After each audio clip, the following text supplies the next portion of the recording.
Chapter 51. Their sister's wedding day arrived, and Jane and Elizabeth felt for her probably more than she felt for herself. The carriage was sent to meet them and they were to return in it by dinner time. Their arrival was dreaded by the elder Miss Bennets, and Jane more especially, who gave Lydia the feelings which would have attended herself, had she been the culprit, and was wretched in the thought of what her sister must endure. They came. The family were assembled in the breakfast room to receive them. Smiles decked the face of Mrs. Bennet as the carriage drove up to the door. Her husband looked impenetrably grave, her daughters, alarmed, anxious, uneasy. Lydia's voice was heard in the vestibule, the door was thrown open, and she ran into the room. Her mother stepped forwards, embraced her, and welcomed her with rapture, gave her hand, with an affectionate smile, to Wickham, who followed his lady, and wished them both joy with an alacrity which showed no doubt of their happiness. Their reception from Mr. Bennet, to whom they then turned, was not quite so cordial. His countenance rather gained in austerity, and he scarcely opened his lips. The easy assurance of the young couple, indeed, was enough to provoke him. Elizabeth was disgusted, and even Miss Bennet was shocked. Lydia was Lydia still, untamed, unabashed, wild, noisy, and fearless. She turned from sister to sister, demanding their congratulations, and when at length they all sat down, looked eagerly round the room, took notice of some little alteration in it, and observed, with a laugh, that it was a great while since she had been there. Wickham was not at all more distressed than herself, but his manners were always so pleasing, that had his character and his marriage been exactly what they ought, his smiles and his easy address, while he claimed their relationship, would have delighted them all. Elizabeth had not before believed him quite equal to such assurance, but she sat down, resolving within herself to draw no limits in future to the impudence of an impudent man. She blushed, and Jane blushed, but the cheeks of the two who caused their confusion suffered no variation of colour. There was no want of discourse. The bride and her mother could neither of them talk fast enough, and Wickham, who happened to sit near Elizabeth, began enquiring after his acquaintance in that neighbourhood, with a good-humoured ease which she felt very unable to equal in her replies. They seemed each of them to have the happiest memories in the world. Nothing of the past was recollected with pain, and Lydia led voluntarily to subjects which her sisters would not have alluded to for the world. "Only think of its being 3 months, she cried, since I went away. It seems but a fortnight, I declare, and yet there have been things enough happened in the time. Good gracious! When I went away, I am sure I had no more idea of being married till I came back again. Though I thought it would be very good fun if I was." Her father lifted up his eyes. Jane was distressed. Elizabeth looked expressively at Lydia, but she, who never heard nor saw anything of which she chose to be insensible, gaily continued, "Oh, Mamma, do the people hereabouts know I am married today?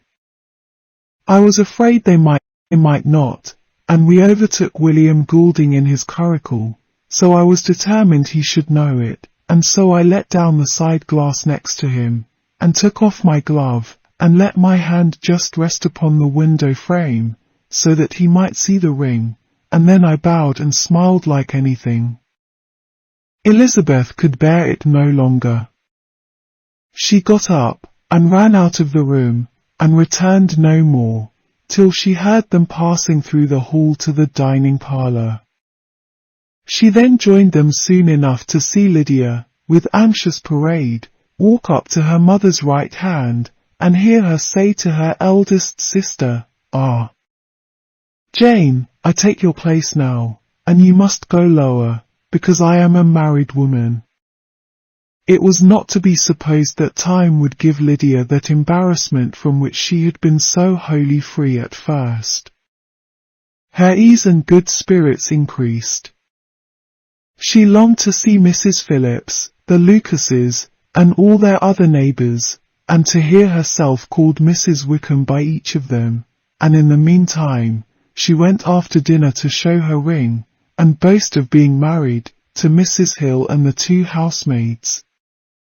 "Well, Mamma," said she, when they were all returned to the breakfast room, "and what do you think of my husband?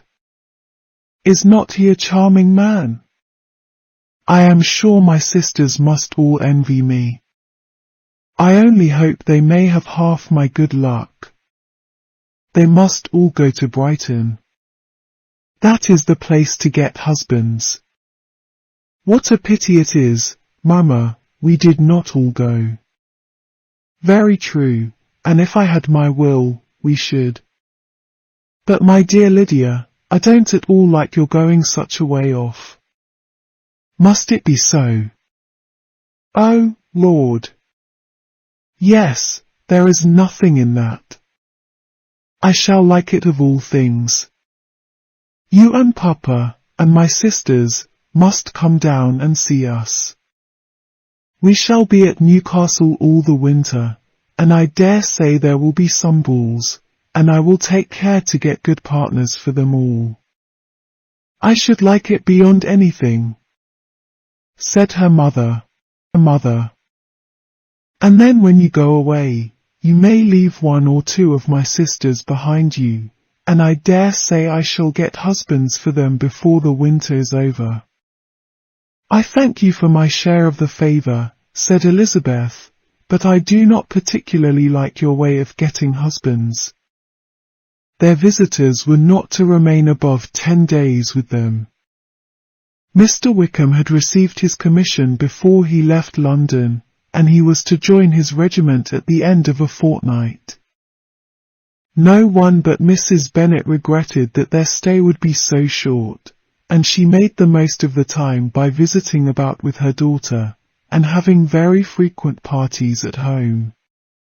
These parties were acceptable to all. To avoid a family circle was even more desirable to such as did think, than such as did not. Wickham's affection for Lydia was just what Elizabeth had expected to find it, not equal to Lydia's for him. She had scarcely needed her present observation to be satisfied, from the reason of things, that their elopement had been brought on by the strength of her love, rather than by his, and she would have wondered why, without violently caring for her, he chose to elope with her at all, had she not felt certain that his flight was rendered necessary by distress of circumstances, and if that were the case, he was not the young man to resist an opportunity of having a companion. Lydia was exceedingly fond of him. He was her dear Wickham on every occasion. No one was to be put in competition with him. He did everything best in the world, and she was sure he would kill more birds on the 1st of September than anybody else in the country. One morning, soon after their arrival, as she was sitting with her two elder sisters, she said to Elizabeth, "Lizzie, I never gave you an account of my wedding, I believe. You were not by, when I told Mamma and the others all about it. Are not you curious to hear how it was managed?" "No, really," replied Elizabeth. "I think there cannot be too little said on the subject." "La! You are so strange. But I must tell you how it went off. We were married, you know, at St. Clement's, because Wickham's lodgings were in that parish. And it was settled that we should all be there by 11 o'clock. My uncle and aunt and I were to go together, and the others were to meet us at the church. Well, Monday morning came, and I was in such a fuss. I was so afraid, you know, that something would happen to put it off, and then I should have gone quite distracted. And there was my aunt, all the time I was dressing, preaching and talking away just as if she was reading a sermon. However, I did not hear above 1 word in 10, for I was thinking, you may suppose, of my dear Wickham.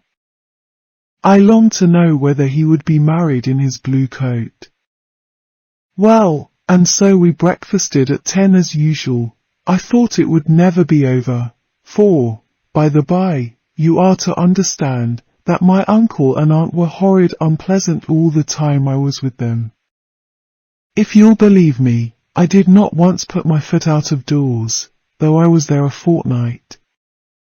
Not one party, or scheme, or anything. To be sure London was rather thin, but, however, the little theatre was open. Well, and so just as the carriage came to the door, my uncle was called away upon business to that horrid man Mr. Stone. And then, you know, when once they get together, there is no end of it.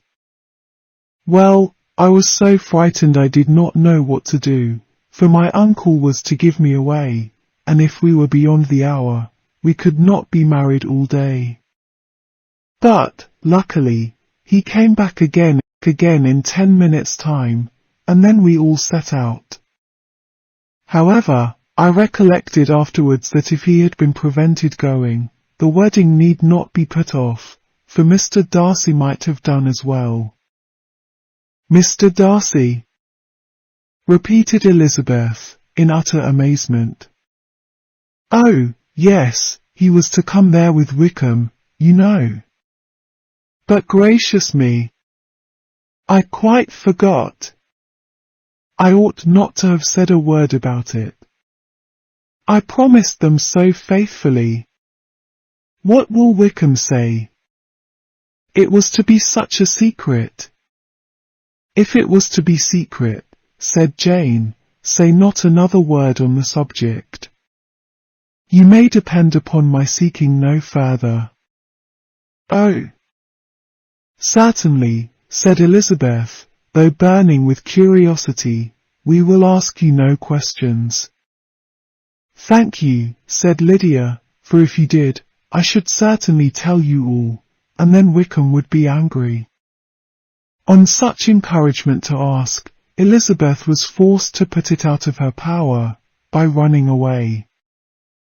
But to live in ignorance on such a point was impossible, or at least it was impossible not to try for information. Mr. Darcy had been at her sister's wedding. It was exactly a scene, and exactly among people, where he had apparently least to do, and least temptation to go. Conjectures as to the meaning of it, rapid and wild, hurried into her brain, but she was satisfied with none. Those that best pleased her, as placing his conduct in the noblest light, seemed most improbable. She could not bear such suspense, and hastily seizing a sheet of paper, wrote a short letter to her aunt, to request an explanation of what Lydia had dropped, if it were compatible with the secrecy which had been intended. You may readily comprehend, she added, what my curiosity must be to know how a person unconnected with any of us, and, comparatively speaking, a stranger to our family, should have been amongst you at such a time. Pray write instantly, and let me understand it unless it is, for very cogent reasons, to remain in the secrecy which Lydia seems to think necessary, and then I must endeavour to be satisfied with ignorance. Not that I shall, though, she added to herself, as she finished the letter, and my dear aunt, if you do not tell me in an honourable manner, I shall certainly be reduced to tricks and stratagems to find it out. Jane's delicate sense of honour would not allow her to speak to Elizabeth privately of what Lydia had let fall. Elizabeth was glad of it, till it appeared whether her inquiries would receive any satisfaction. She had rather be without a confidant,